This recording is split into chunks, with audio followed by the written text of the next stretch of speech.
Hi y'all, this is So Blessed and my sister D Hill, my round hips, and D Hill, and we said I wish I could. Have somebody come hold the camera. Hey, somebody come hold the camera. Damn it! You just said before you got on camera. Hey, ghetto. I need somebody to come hold the camera for us. Hold the camera on us. That's why we talk. Pan it around a little bit. Yes. Go back some so you can see. We only want to see up to our breasts. Isn't that nice? Okay, so we had dinner, Thanksgiving dinner at my mom's house, and we sat and talked to the men. My dad, my husband, my brother-in-law. We sat around and we all talked. And as women, this table low. As women, it's so loud. They gotta be able to hear it. Then I think you're too far back. But I can't see everybody if I go up close. You can just pan it around. You can just like as we talk to whoever's talking. And we talk to men about what they like. What they want in women, what they like in women. Okay, so Danica, tell us about what you learned. You put me on the spot first? Yes. It was mainly about you.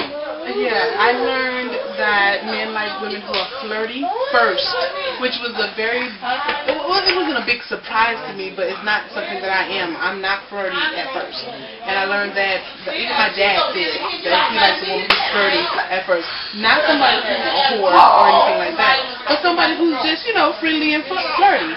Tell me, who do you say he likes most out of all the women of The View? On The View, he likes Joy Behar the best because she's funky, because she has, you know, she's outspoken, she has a little attitude, she's a little flirty, and she's frisky.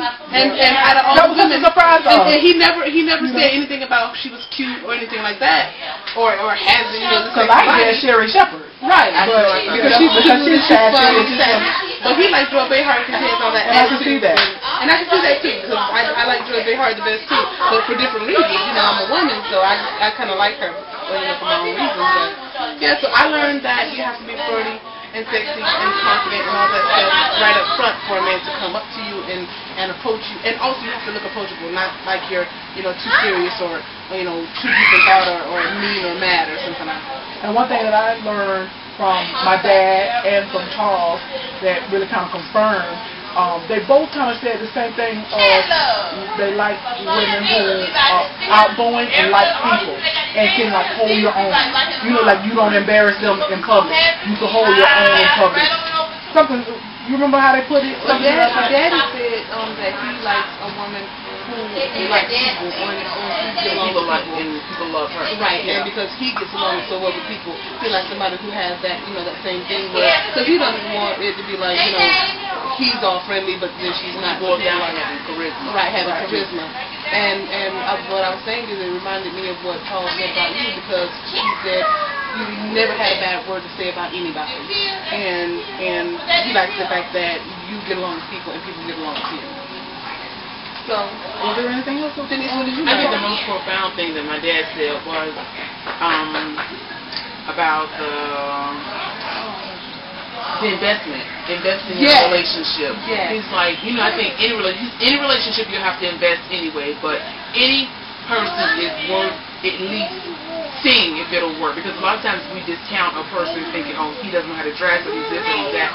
He's like, at least invest in it, and if you invest in it and it's not working, stop the investment. Cut your losses. Right, cut your losses and go. Which is so true. A lot of times I think we miss out on who could be that special person because we're there thinking, no, he doesn't have this and that. And he's like, just invest in it. Invest in a little while, and if you're not getting any return, so to speak, cut your losses and stop the investment. So I thought that was huge.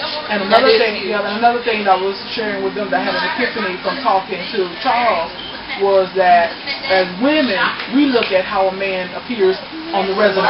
You know, he has a good job, he's well spoken, he has education, he knows how to dress, he has a home, you know, and a good credit, all of that looks good to a woman. And so as women, we interpret that to ourselves and say, well, what's wrong with me? I have good credit, I have a job, I have this, but he said a man don't care nothing about a woman having a good resume. I mean, matter of fact, Mother was like, a man don't care if you're a hood rat. You know what I mean? It's all about how you can carry yourself, how you make him feel, your confidence, your wit.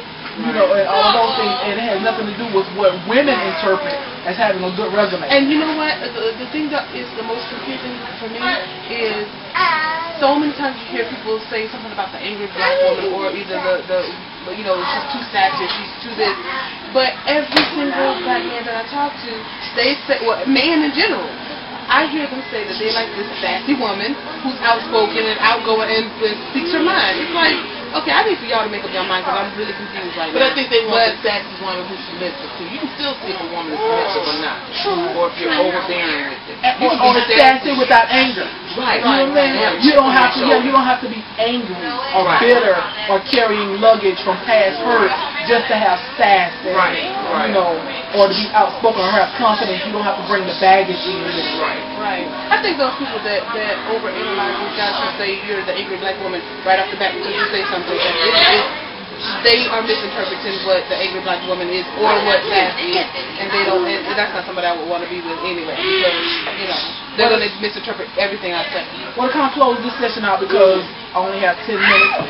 I can only do 10 minutes, but I would say for me personally that this is probably the least amount of food that we've had in Thanksgiving, and it's also wasn't all 100% my mom's cooking. Everybody kind of brought a little something, but I say this is one of the best because this is the first time that we've actually, usually it's me and my sisters engaged in conversation, but we included the men and engaged in conversation with the men and just got the conversation. It's kind of remind me of Hill Harper's book Conversation.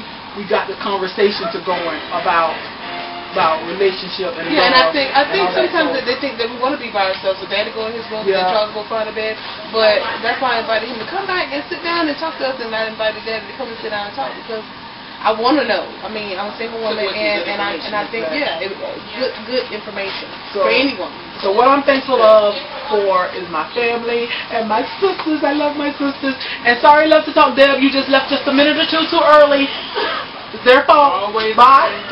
Okay, David. What do I press? I don't know. One of those buttons. Maybe one.